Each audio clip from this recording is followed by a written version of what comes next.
Malayalam Bigg Boss season 7 live updation നോക്കാം. അങ്ങനെ ലൈവിൽ ഇപ്പോൾ രണ്ടാമത്തെ വൈൽഡ് കാർഡും ബിഗ് ബോസ് ഹൗസിനുള്ളിലേക്ക് പ്രവേശിച്ചിരിക്കുകയാണ്. രണ്ടാമതായി കയറിയത് നമ്മുടെ മസ്താനിയാണ്. വെറൈറ്റി മീഡിയ എന്ന് പറയുന്ന യൂട്യൂബ് ചാനലിലൂടെ ഇൻ്റർവ്യൂകൾ ചെയ്ത് ഫേമസ് ആയ ഒരു വ്യക്തിയാണ് മസ്താനി. മസ്താനിയെ സ്വീകരിക്കാനായി ബിഗ് ബോസ് തീരുമാനിച്ചിരുന്നത് റെന ഫാത്തിമേനെയാണ്. റെന ഫാത്തിമ മെയിൻ ഗേറ്റിൻ്റെ അവിടെ പോയി നിൽക്കുന്നുണ്ട്. അങ്ങനെ പാട്ട് വരുന്നു. മസ്താനി ഉള്ളിലേക്ക് പ്രവേശിക്കുന്നു, ഹഗ് ചെയ്യുന്നു. കാരണം ഇവർ ഓൾറെഡി രണ്ടുപേർക്കും പരസ്പരം അറിയാവുന്നതാണ്.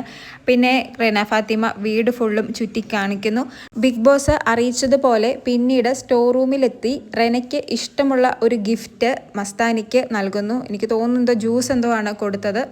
അങ്ങനെ രണ്ടാമത്തെ വൈൽഡ് കാർഡ് എൻട്രിയും ഇപ്പോൾ കഴിഞ്ഞിരിക്കുകയാണ്. ഒരുപാട് പ്രഡിക്ഷൻ ലിസ്റ്റിലുള്ള ഒരു വ്യക്തി കൂടിയായിരുന്നു മസ്താനി. അതുകൊണ്ട് ഏകദേശം എല്ലാവരും തന്നെ ഒരു പ്രഡിക്റ്റ് ചെയ്തിരുന്ന അല്ലെങ്കിൽ വെയിറ്റ് ചെയ്തിരുന്ന ഒരു എൻട്രി കൂടിയായിരുന്നു മസ്താനിയുടേത്.